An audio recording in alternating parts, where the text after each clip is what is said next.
რამდენიმე დღეში დასავლეთ საქართველოში თეთრი პეპლის წინააღმდეგ აქტიური ბრძოლა დაიწყება.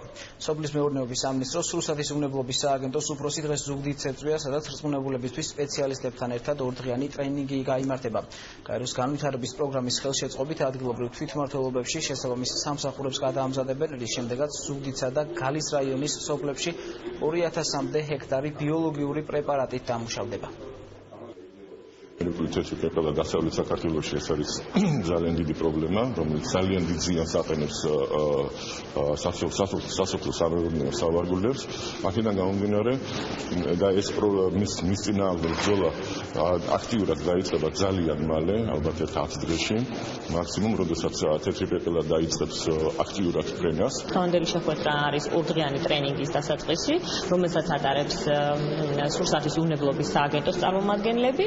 ამჯერად რწმუნებულებისთვის და სოფლის მეურნეობის შესაბამისი სამსახურებისთვის.